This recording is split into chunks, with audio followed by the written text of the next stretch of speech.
Now, the heavier than normal traffic this time of the year usually results in an increase in road accidents. Various factors contribute to it, including bad driving, driving under the influence, as well as unroadworthy vehicles. Now, last week, Transport Minister Barbara Creecy said 512 people had died on the road since the 1st of December. It's an increase from the same period last year. But why does bad driving behavior persist in South Africa? Well, let's speak to SANTACO spokesperson then, Rebecca Phala, who is able to help us unpack this perhaps a little bit then. Rebecca, thank you so much for the time. As SANTACO, I mean, what would you say is some of the key reasoning behind why we're seeing so much bad driving in South Africa and resulting in so many fatalities? Hi, and to your viewers. As SANTACO, I think the first thing we want to say is how disheartened we are that despite the collaborative efforts that we're undertaking with law enforcement and also internally as the industry, we continue to record these accidents that are taking people's lives on our roads. A number of factors are understood to be contributing. Look, when we had an engagement just yesterday internally as the taxi industry, we found that some of the accidents that have already been recorded in our sector have happened largely in the early hours of the day, and some happen immediately after a vehicle has passed, a road block where they would have been checked. So immediately then it tells you that there is issues of people driving whilst fatigued, people not resting enough, but people also speeding because they are chasing a commission. The understanding you would know is because the industry is on a recovery after the COVID-19 pandemic and the kind of impact that it has had in terms of our income, an opportunity like this often poses the risk of people thinking, drivers to be precise, thinking that they can recoup on some of the losses that they have suffered, thereby leading to them overspeeding. So those are some of the factors that we have found to be central. The issue of speeding with hopes of recouping, the issues of driving whilst fatigued, especially in the early hours of the day, amongst others. Has this been communicated then to some of, whether it be your drivers or those associated then with the association, to kind of say to them, listen, this needs to be taken seriously and we need all you drivers to actually obey the rules just a little bit more and understand that, yes, it may be a difficult time for you in terms of trying to make up losses, but we need to do it safely. Absolutely. Look, we cannot at any point justify essentially ill behavior because people are trying to survive. It can never be. We have been from essentially the start of the festive season through our Tlhokomela Road Safety campaign, driving the message. We've gone to the major taxi ranks where we went as far as checking the vehicles. If a vehicle is found not to be roadworthy, not to seemingly be good for especially a long distance trip, we've recommended for the vehicle to immediately be moved from loading. We've also checked if the drivers have got proper documentation. We have facilitated that long-distance taxi associations should get into agreements with those that work in the local aspect because the demand locally is not as much as it is for long distance now, so that you don't have one driver doing too many trips running the risk of driving when fatigued.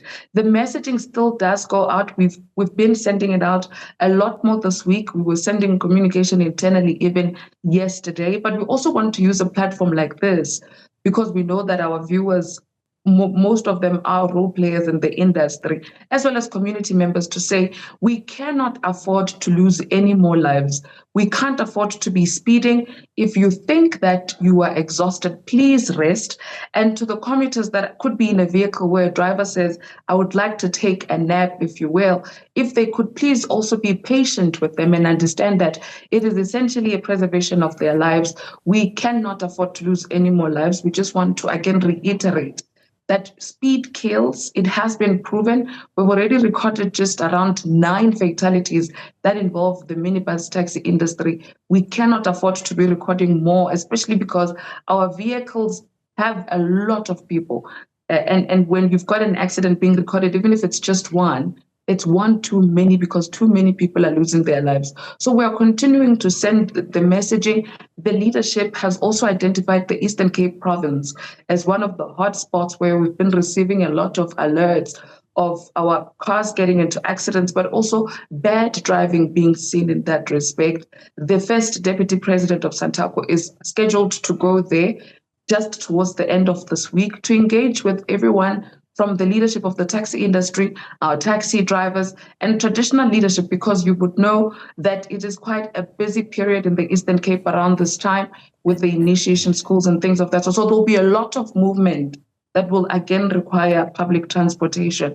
We are also going to really heighten our visibility in feeding into what law enforcement is doing on the roads to ensure that everyone is often reminded that you cannot speed. You will arrive at a time that is essentially ideal as guided by the speed that is prescribed by the law. And we really just plead with everyone, especially our drivers, please strive to arrive alive. I want to ask, though, Rebecca, if I may, what SANTACO's role is here? Because earlier on you said you recommend to some of your members that if their vehicles aren't able to drive, or if their vehicles aren't the right ones to be driving on the roads at this time of the year, that you recommend to them that they actually be off the roads. Are you able to be a little bit more stringent with that? Whether it be on the checks, that they need to pass a more stringent qualification in order to be roadworthy, and that it's more than just a recommendation that those vehicles be put off the roads? Perhaps one may need to recall the usage of the word recommend, Arabile. In all of the instances in the taxi ranks, we were in Vereeniging, for instance, where around 2 vehicles were found to be in bad shape.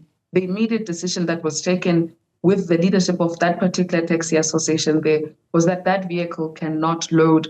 But look, you and I know that, so we obviously don't have the power to physically remove the vehicle. We've seen in the past that there have been some amongst us who always take chances, even when a vehicle has been forcefully removed from a rank. 1 minute or another, you start to hear that the car was seen on the roads. That's where we start to then need the help of law enforcement, whom we work closely with, who once they've found that vehicle, they immediately remove it. So as far as we can is to order for the vehicle to be removed. But obviously we don't have the power, for instance, to say the vehicle should be impounded, which often helps because once it's impounded, you know that there are no chances of that car ever being seen on the roads. So what we do is to essentially order for the car to be removed, but it gets removed into, say, for instance, the owner's yard. What they do afterwards, because there are some amongst us who just don't listen when told, is next thing you hear of a report of that vehicle being seen on the roads. That's when then we start working closely with law enforcement, and then they proceed to have the vehicle impounded, which often is much more effective in complementing what would have already been done by ourselves. Yeah, I mean, and also you've just spoken about passengers as well, in being patient with a lot of the drivers to ensure that at least the rules of the road are followed, and if they need to rest, for example, that it is a little bit easier for them. But what about the other side of that scale, in the sense that those same passengers need to be very strict and stringent in ensuring that they're only getting onto vehicles that they feel are roadworthy, or should be making a more concerted effort to say to taxi drivers, slow down in order for us to arrive safely? Look, the commuters are at liberty to communicate their discomfort at any point. When you get to a rank and you're shown a vehicle, you look at the vehicle and it doesn't look roadworthy, you don't feel safe, you're more than welcome to immediately register your concern. You can tell the driver, you can tell the marshal that's there, but also all the taxi ranks have got offices. So if you, for whatever reason, maybe you feel you are much more comfortable to speak to somebody a bit on the side, you can go to the office and register that. But if at that point you still don't feel like you're being listened to, we've got a nationwide 24 hours call center that you can also call and then give us the registration plate as well as the facility where you are, and we will immediately facilitate for a change of the vehicle and for you to be comforted. I think we want to reiterate to our commuters that they should never be fearful as and when they interface with our facilities. There are many ways in which you can communicate your discomfort with us, and then we will make sure that it reaches the relevant people and you're treated fairly. The number to dial is 012-321-1043, 012-321-1043. 08911043. And Arabile, also to urge our commuters, we are reiterating the messaging again, to please continue to travel as light as possible. One of the many other concerns that we've been recording, especially in Mpumalanga, is with relation to overloading in our vehicles. And a lot of it has to do with the luggages that we carry.